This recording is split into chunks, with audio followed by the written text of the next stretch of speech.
Well met lords and ladies, Jacob Bottle speaking, and welcome back to another episode of... Oh wait, I did the intro wrong. I did the intro wrong. And a warm welcome to this week's Walking Wednesday. If you're wondering why I'm wearing sunglasses, I'll get to that in a second. Because, yeah, if you can't tell where I am, that's because you wouldn't recognize it. It's a bit of a new zone, for us at least. We're actually staying not very far away from where we are right now. In fact, this is literally just off the same road. It's amazing. We've been coming here for 10 years, and yet we still haven't seen everything. In fact, looking out in this direction, it's incredible that it doesn't look recognizable, despite the fact that I'm walking towards where we normally are. I guess that's partly because whenever we tend to get to this stage, whenever we're walking on the the second longest beach in Europe or whatever it is, we tend to stop as soon as that part ends. But yeah, this lighthouse was always further away, so never know. So we've just been round the lighthouse. We said hello to Argus and wished him luck on his hunt for sirens. Clearly.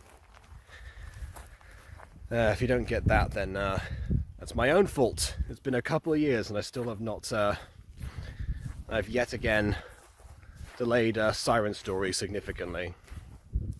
That being said, you'll be pleased to know that I've been making a lot of progress with Mutant Girl.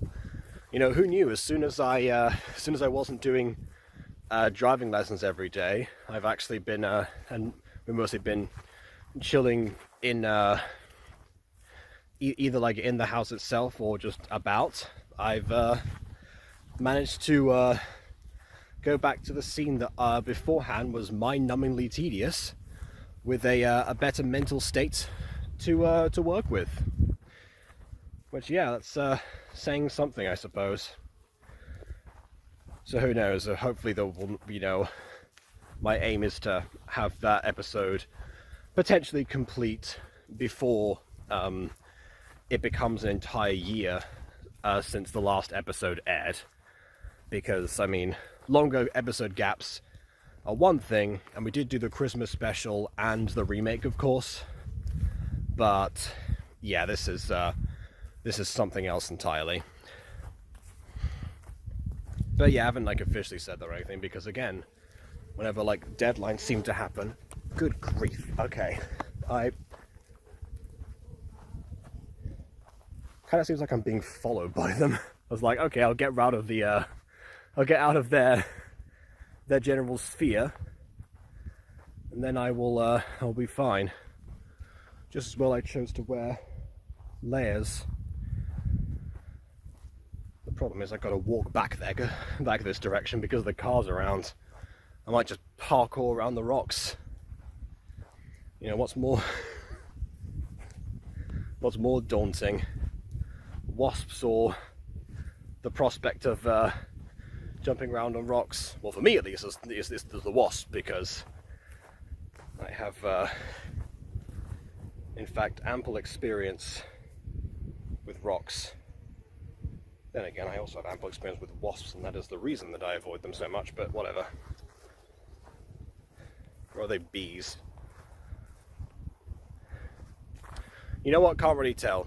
These sunglasses make it a bit difficult to make that out. In fact, I was adjusting the brightness on the Walking Wednesday, on the my phone setting, and I completely, my goodness, just more and more on every corner. Right, okay, that's it. I'm going this way. I'm venturing out the road less traveled. The road most traveled is obstructed. And I am not going on a bear hunt, and therefore my resort is not to go through every obstacle by force. Because we absolutely can go around things this time. If no one knows that we're going on a bear hunt rhyme, then yeah, it's one of those things they do a lot in elementary schools in the US. At least in my elementary school they did.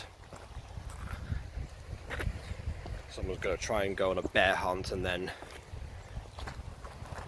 like they find whatever like natural obstacles along the way, and they decide for whatever reason that they can't go over the things or under them or around them, so they decide to go through everything. Anyway, and then they find a bear. It scares them. They have to go back through all the other obstacles again. Spoilers. Spoilers for we're going on a bear hunt. I haven't got to the film review this time because yes, we have in fact watched a film before now. Because apparently it is the week of The Spectator. Normally, film day for us is Wednesday, which is why we're in Thay, which is the town that is the only town with a cinema that's around here. But yeah, this time my dad had a conference or a meeting of some kind, so we didn't go. But secondly, because that's usually the day of The Spectator, so it's slightly cheaper to get cinema tickets that are already dirt cheap. This is the reason that we only go to the cinema like 3 times a year, and they're all in consecutive weeks. But yeah, this time was the week of The Spectator, which is going on until tomorrow actually. So we need to make more use of that. And the general idea is that, yeah, like it's the cheaper discounts are like various different places, not just the local cinema that we tend to go to. But problem is, even though we did go to the local cinema itself to get that extra discounted price, it didn't really end up mattering. Well, it did matter actually, because it's not like we're going to get more movies in between, because A, they only play 4 movies at that theatre anyway, and B, the ones that were playing this time didn't really, you know, draw much interest. What tends to happen is that, you know, even though it's a family event, because of the lack of many options for movies, you end up watching everything that happens to be on at that cinema. So, you know, like for example, last year, Across the Spider-Verse, The Flash, and I don't know, name of movie here that I've forgotten that was one of the local ones. Yeah.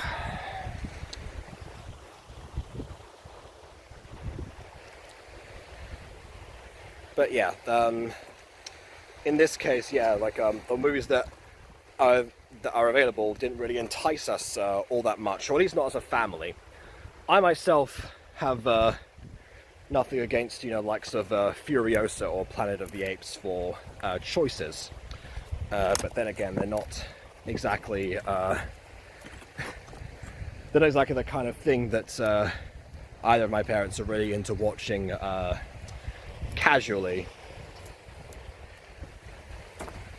Not to mention also, you know, in our second language, because it's a bit different for them than it is for me. Not that they had a problem with what we watched yesterday, which was a movie called Arthur, which is the one that mildly intrigued my mum, so we decided to go with that one. It was because like the blurb we got was there was about a dog that crossed the jungle to find itself a home. What we didn't know was that it was based on a true story, and we also didn't know that it was that most of it was going to be, let's face it, mostly about the humans.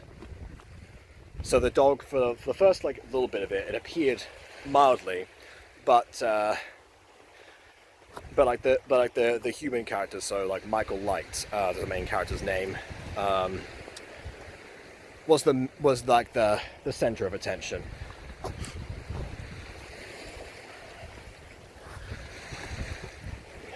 Which I can guess kind of makes sense because I'll be honest, when I watched it, I saw that it was based on a true story, and then I immediately forgot that it was. Like a couple of seconds after the film started. It said based on a true story, and I was like, okay, that's gone from my mind right now. Oh, they've reached the box.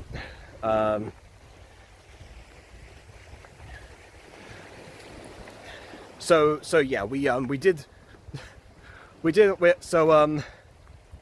and that's what I was going to say, because I was thinking, like, you know, what is it that's seeming weird about this movie to me?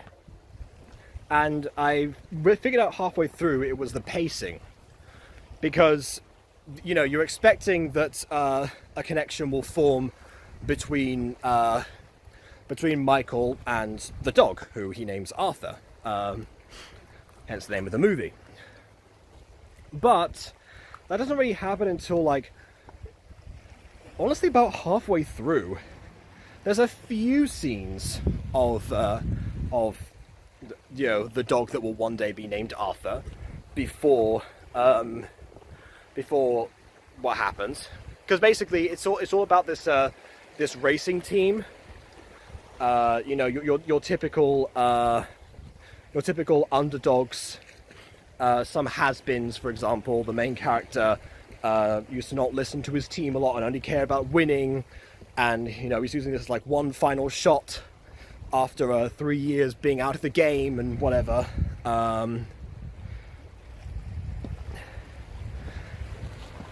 And some of the people, like, you know, were there from his past. Others were, one of them was like the daughter of somebody that he knew, that was, you know, joining in the race to make her father happy.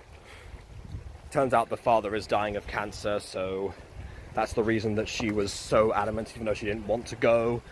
So they all have different reasons to be there. They all really like being there.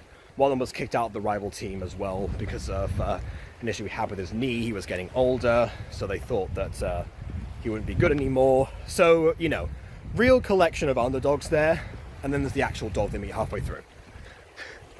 And I think this is probably about my limit as far as walking in this direction goes. So I will now proceed to surround myself and go back towards the lighthouse. Surround myself? What am I even saying? That's not words. Anyway. But yeah, like the meetup, well, it kind of happens, you know, as they're like at a particular stop. Then they go over like 300 kilometers in movie, obviously, without any interaction. But Arthur seems to follow, and also, you know, starts to help out. You know, saves one of them from falling into like a precipice, which you know, funnily enough, the characters in the movie couldn't see, but I actually did see that there was a cliff right there. But yeah, it was difficult to make out, but you could see there was something wrong with the ground particularly, and that's why Arthur would not let them go past. That was one of the team members that wanted to leave the dog behind because they thought, you know, it's going to slow us down or something. But yeah, what I was saying about the pacing was it was kind of strange because, yeah, of course they're trying to give Michael Light his you know, 3-act structure of a character arc, you know, where he comes to terms with the real reason that he likes to compete, or, you know, he knew already, but it's revealed to us, the audience. Then you know, then he makes amends with the character that he had a falling out with before because he was his former team members or something. Then after that,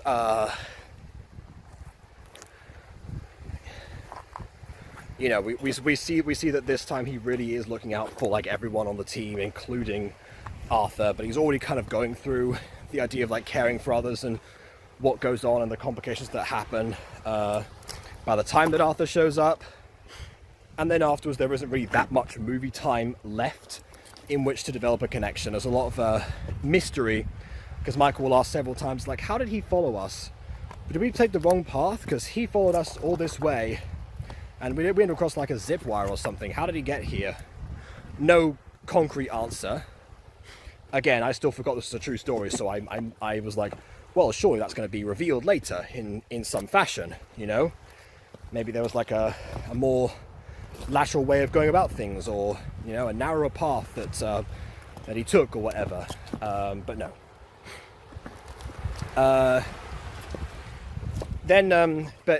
But yeah, there's like a couple of scenes where the two of them, you can see what they're trying to form. It's like, oh yes, you know, this dog is, you know, is, even though it smells the meatballs that I have, it's making sure that we're okay.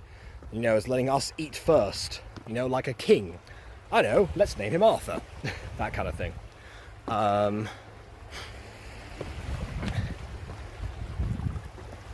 So then we find out later on that basically Arthur had been like it clearly had been like mistreated, was sick, had like a parasite or something. We found this out all the end of the movie, by the way. And so actually every time that he chewed something, it would hurt because his teeth were terrible.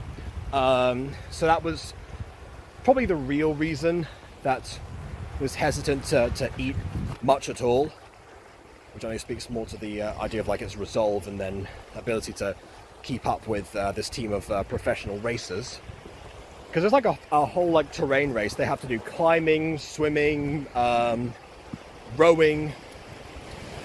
They didn't have to do the zip line. That was a shortcut that they took particularly, that they didn't have to, and ultimately, you know, led to one of the probably the most intense scene of the movie, where the daughter character ends up getting stuck, and so they have to do like a very nearly impossible stunt in order to save her, involving like hooking her up to like the bike that was attached to one of them. That to undo the grip to I forgot what the thing is called that you use, the birdie or something. Don't really know. And in order to do all of that, surprisingly, normally with that moment you would get like a huge swell in the soundtrack, but actually no. The soundtrack, as soon as that event happens, it cuts out, and I don't think there's a single piece of music until Michael has saved the daughter character, whose name's Olivia, by the way, and you know, off they go. That I think was my favorite scene in the movie, because yeah, it's one of those things where with action sequences, a lot of the time, apart from in animation, I'd say there's an exception to this. In live action sequences, sometimes the more gritty and real you can make it, the more intense it becomes. One of my favorite fight scenes of all time is from this movie called Portrait of Allison from 1955, 56 maybe? I don't quite remember. And it's nothing like hugely spectacular, but that's kind of the point. It's just an intense stage fight where they like, you know, thrash around the entire like room that we've come to know.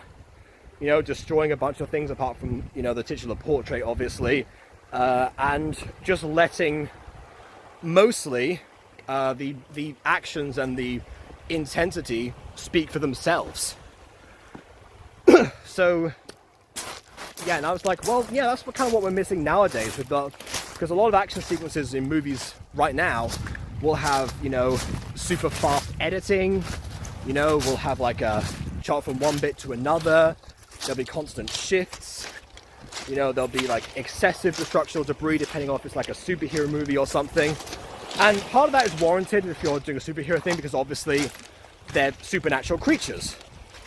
But yeah, even like some non-superhero action scenes in movies, it's like, well, I mean, yeah, but at the same time, you're missing a trick here.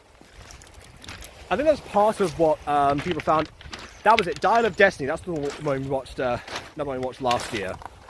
Because yeah, the local movie was actually in Madrid. Never mind. I couldn't work out at the time, you know, what the central issue was with the way that the new Indiana Jones movies are being like perceived versus some of the older ones, because if you think about it, the old ones are just as ridiculous, if not more, than some of the stuff in the newer ones. I mean, why is, for example, traveling back in time to meet Archimedes, or, you know, coming across aliens, the remnants of an alien civilization, any stranger than having your heart ripped out as an offering to the god Kali? But then I kind of thought, I actually did see part of Temple of Doom again, just to use that one as an example, and I think it's mainly to do with the effects, the practical versus the CGI. It feels faker when you use computers for stuff than you try to simulate what's there. And yes, there's some trickery with optical illusions that you can do with like old school film sets, but I think that's one of the things that Lucasfilm particularly excelled at the time of the first trilogy of Indiana Jones films, was precisely that you know, the groundedness of it. I went on a ramble halfway through that. Ultimately, in the movie itself, oh my goodness. Sorry, I just almost stepped on I think this is a dead goat, actually. That's just been here on the rocks. Which I am not going to film. I am not Logan Paul. Let's continue. Sorry, I almost had to mention that was there.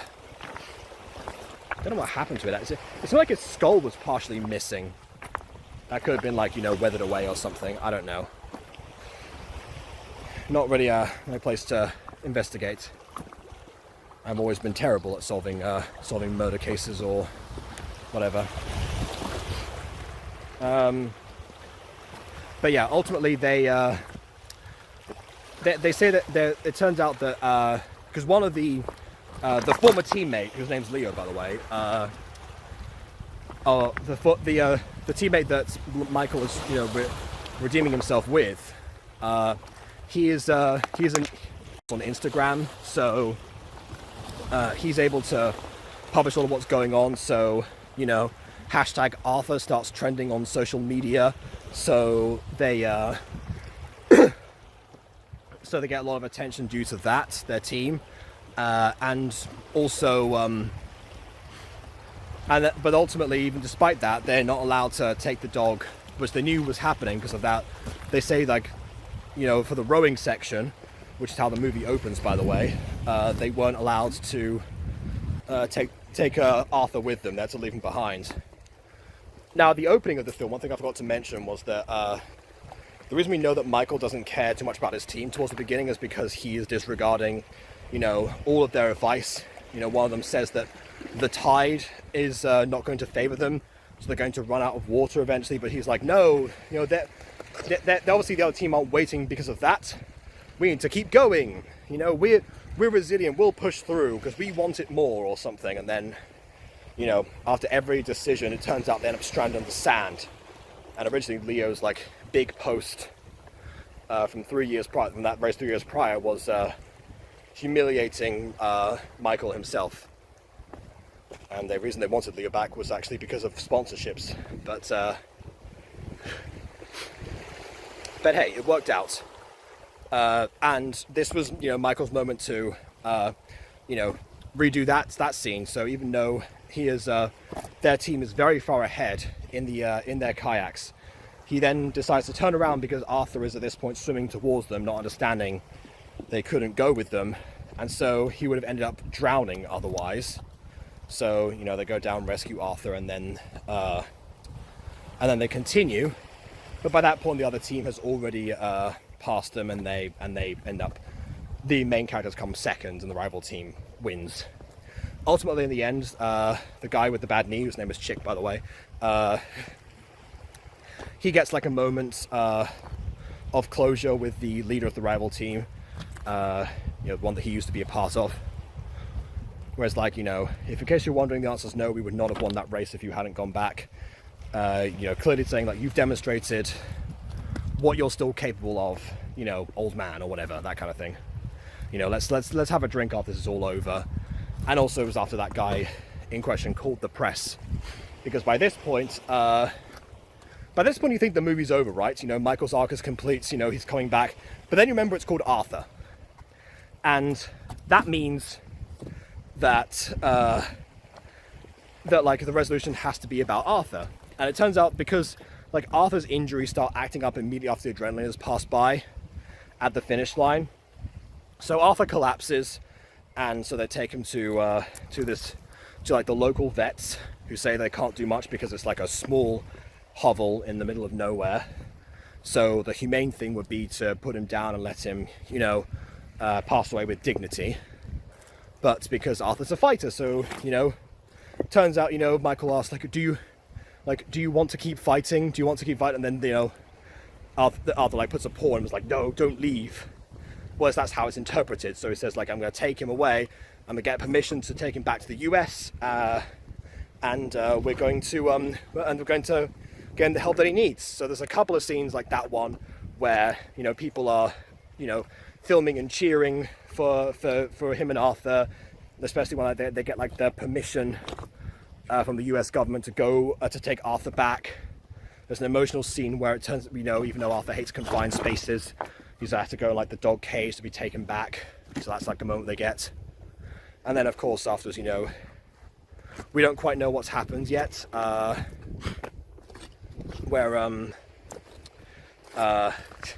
You know, until like much later, where you see Arthur like, you know, much more put together in like a flash forward. Whoa! Sometimes that happens. Normally I'm okay, but I'm holding a camera. Oh, you can't see my... And we're back. As usual, I ran out of camera space, so here we are again. I think I was talking about, yeah, the end of the movie where, you know, it turns out Arthur's medical basis, then he recovers and whatever. And then after at the end credits point, as you know, before that, I was thinking at that point that again, my issues with the movie was the pacing, because it kind of seemed at that moment that, you know, the movie should have been over before the whole Arthur stuff, where basically they all sorry, I lost my train of thought there. Yeah, so I thought, like, okay, well, this is like kind of prolonging this, because as far as like a, you know, the 3-act arc goes for Michael, then this is kind of it. Arthur seemed more like the subject of the piece rather than the actual main character. So regardless of that, what was I going to say now? It was then at the end credits that I saw what put everything into perspective for me, which was that you know, then they said, like, you know, where they are now. It turns out that you know, the Arthur Foundation is a real thing. I remembered, oh yeah, they said it was based on a true story at the beginning of the movie, because again, I completely forgot about it, and that makes more sense now, because with biopics, a lot of the time they get criticism for shuffling content around, right? So they will like the one about Queen that came out a few years ago, which I forgot the name of now. That was one thing people didn't like about that. Man on the Moon, about Andy Kaufman. That was another one where people think, like, oh yeah, this doesn't happen in this order. Would have been better this way, or would have been better the other way, or, you know, who knows.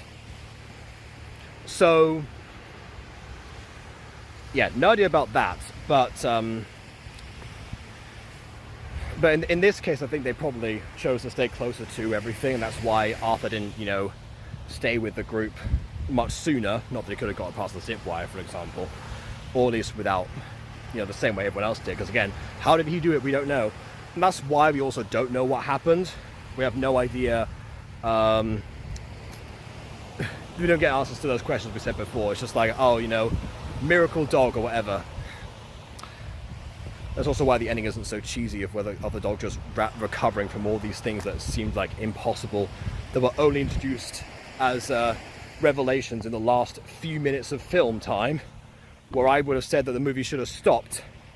But yeah, without the Arthur Foundation, you've got to talk about Arthur, don't you? That's just a must at that point. So I guess my general advice, if going into Arthur at all, despite the fact that it spoiled everything for everyone, is, you know, don't forget what it is. If you go and watch it, remember that it's based on a true story, and base your expectations around that. Because if you're looking for a typical 3-act structure, you're going to get some of that, but not all of it. I also wonder how much of that 3-act structure was true, whether or not Michael Light was actually always super concerned with winning before, and how much the other team were in fact underdogs or had stuff going on at the same time. That much was never really that was really a mystery, and I haven't looked it up despite the fact I watched it yesterday. So that part could be the based on a true story part, or it could be real. I don't know. But yeah, remember what it is, and you know, have yourself a good time, because as it turns out, it's a good movie to watch in the family. And if you see it in Spanish, apparently the verdict is the Spanish is not too difficult to get behind. So there you go. They say a lot about like dubbed films and such, but it remains true nonetheless. So yeah, that's that. So I've been away and haven't updated anyone for some time. I've had like other stuff to do. Of like I'm wearing sunglasses because the glare at the beach gave me a headache one day. My allergies acted up a lot on the first day, which we saw, and everything else is like, well, I'm in somewhat wind down mode, but also still grinding, so you never know. But hey, things will continue. I've got something that I have rendered that's going to be uploaded probably either tomorrow or today, actually, in between that time, and whether or not I will be on Butter Bunch, not really sure. But hey, better start to Galicia than last year, because last year was the year I got demonetized. So yeah, happy that's not happened this time, at least not right now. Not going to jinx it. But just in case that does happen, please leave a like or dislike, because your opinion matters. Got us already. And on that note, until next time,